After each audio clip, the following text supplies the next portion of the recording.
नमस्कार सभी को, आप सभी का मेरे चैनल कहानियों के शहर में हार्दिक स्वागत है। हमारी आज की कहानी है दहेज एक कुप्रथा। चलिए कहानी स्टार्ट करते हैं। एक सुंदर सी कन्या अनामिका कॉलेज में अपना ग्रेजुएशन पूरा करती है। तभी उसकी मुलाकात एक लड़के राहुल से होती है। राहुल भी बहुत स्मार्ट और माता पिता का आज्ञाकारी बेटा है। दोनों एक दूसरे को पसंद करने लगते हैं। दोनों का ग्रेजुएशन पूरा होते ही राहुल अपने शहर में जॉब करने लगता है और लड़की भी एक अच्छी जॉब कर रही है। इसके बाद कहानी में होता है कि दोनों ने निर्णय लिया कि अब माता पिता से शादी की बात करने का वक्त आ गया है। लेकिन परेशानी यह थी कि दोनों की कास्ट अलग अलग है। अनामिका ब्राह्मण है और राहुल राजपूत है। राहुल के समाज में दहेज बहुत ही ज़रूरी है, जो कि नगद में होता है। उसके अलावा वहाँ कई तरह के गिफ्ट्स और गहनों की भी मांग की जाती है।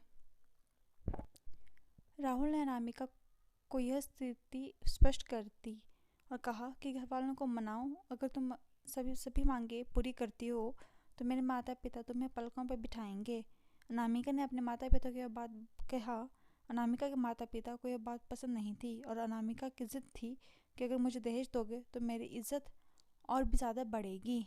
अनामिका के माता पिता सक्षम भी थे, बिना मांग भी अनामिका की बहुत कुछ दे सकते थे, पर उन्हें इस तरह दहेज की मांग करना अच्छा नहीं लगा। उन्हें पसंद नहीं आया। लेकिन माता पिता अनामिका की खुशी चाहते थे, तो उन्हें डर था कि कहीं उनकी बेटी ये न सोचे कि वो अपनी बेटी को कुछ देना नहीं चाहते। इसलिए उन्होंने सभी शर्तें चुपचाप मान ली।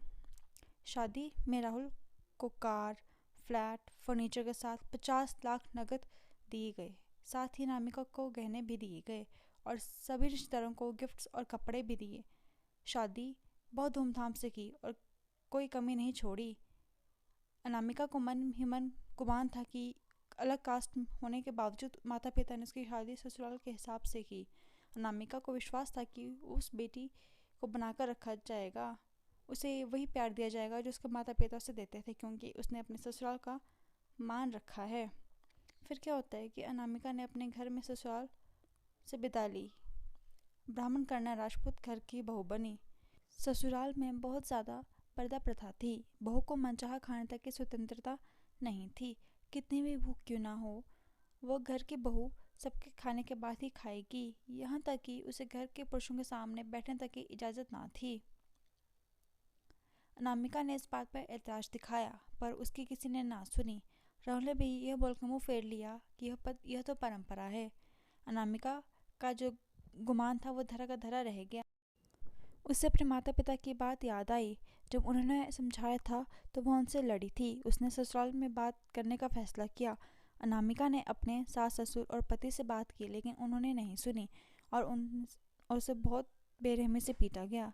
अनामिका ने कभी ऐसा व्यवहार नहीं देखा था। उसे जिस लाए हुए दहेज पर घमंड था वह चूर चूर हो गया। अनामिका के माता पिता से बात करने भी शर्म महसूस हो रही थी और किसी कश्मकश में एक दिन अनामिका ने अपने आप को ख़त्म कर दिया। माता पिता को जब यह पता चला तो उन्हें अपनी गलती का एहसास हुआ कि वक्त रहते समझाया होता तो बेटी साथ होती।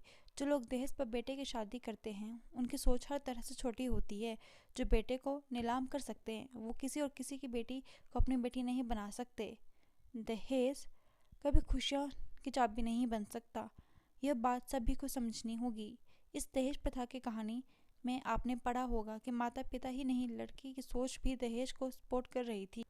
कई बार लड़कियों को दहेज का गुमान हो जाता है, पर जो लोग लोभी होते हैं वो कभी अच्छे नहीं हो सकते। ये बात सबको समझने की ज़रूरत है।